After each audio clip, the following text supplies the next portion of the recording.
I'm gonna drop my debut, and then life is gonna get super easy. You gotta think about it. I've put out a song a week for like 2 years because I had to blow up. Now you're telling me I get to drop an album every year? Like, all I gotta do is drop 14 songs every year? Like, it's a joke. Drop like 60 a year. And it's what I've been working towards, because before I got a SoundCloud, I put out 11 projects. And I stopped doing that because I had made a 12th one. And instead of just putting it out like I did with all the other 11 ones, I need to blow up first before I just put out another project on deaf ears. So that's when I came up with the approach of a song a week on SoundCloud. Before I dropped my first one, I had like 25 songs in the vault. So you think about it, that's 25 weeks. I never was racing. You know what I'm saying? I never was like scrambling like, oh my God. I was always, 25 steps ahead. I just did this whole SoundCloud thing to literally blow up so that I can drop my 12th or my debut album. I'm just going back to what I originally wanted to do in the first place, which was drop albums. But yeah, I changed up the approach because I started dropping one song at a time each week instead of 18 songs, once every 3 months. Yeah, with my projects, I was just dropping a project and just hoping that, I don't even know, it's just naive to just think, oh, I have, 400 followers and I'm gonna drop an album and it's gonna just blow up.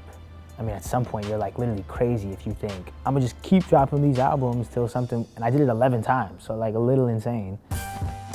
I did my own studies and realized that that was the way to go.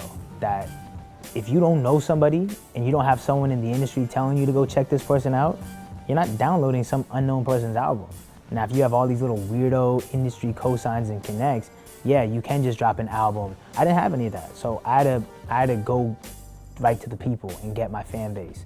What's up, YouTube? It's your boy Eric Stackz from My Rap Mentor, and for those who don't know me, I'm a rapper and rap coach. I specialize in teaching rappers how to rap, build fans, and make money. But today, I'm going to be teaching you how to build a fan base using the Russ strategy right after the intro. Stay focused, driving super drunk, don't know where I'm going. Head is spinning round and around, roller coasting, drowning on my own, bathing in your soul.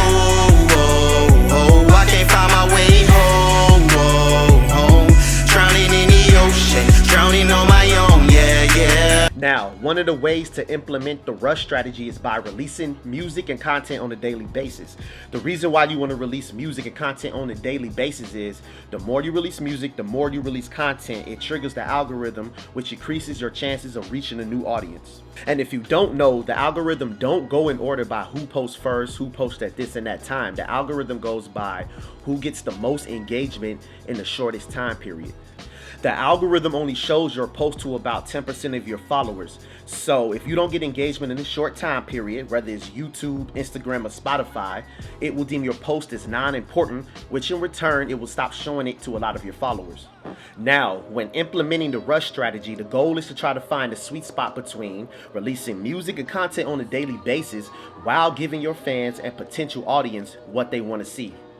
And by what they want to see, I mean you need to be releasing music and content that relates specifically to your demographic on a daily basis. Now, let's say you want to build a fan base on YouTube and Instagram.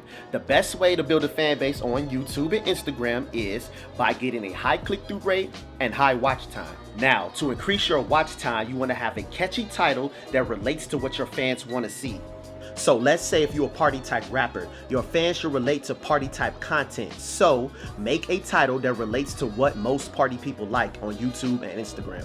So let's say if you had a music video where you was in the club, instead of putting a song title like All Night Long, you would want to put something like, damn, this rapper blew a bag in his club. The whole goal is to have something that's more exaggerated or clickbaity to get the attention of your potential fans and audience. So if you're an emo rapper, instead of putting the song titled like Sad, you will want to put something like, man, I don't know what this rapper survived after this heartbreak. Now, if you notice, it makes the content way harder to ignore than opposed to having a plain Jane song title name like Party All Night or Sad. So another thing you can do is have an eye-catching thumbnail that relates to the fans that you want. So instead of using a thumbnail like your face, try to find the most attractive parts of the video, like the parts where you use maybe women, money, bottles, or cars. What makes that strategy so powerful is, once again, if you're attracted to party type music, that will be pretty hard to ignore going down your timeline. Now, the third thing you want to do is have engaging content that relates directly to your fan base. Once you execute all three of those techniques, your videos will gain more engagement.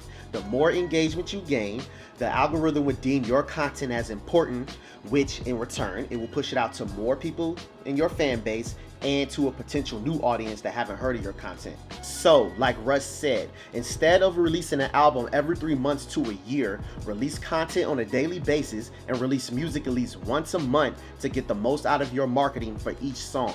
Now, if you want to build a fan base like Russ, click the link up top on Instagram, subscribe / hit the notification bell if you're on YouTube. Let's help each other grow. Peace.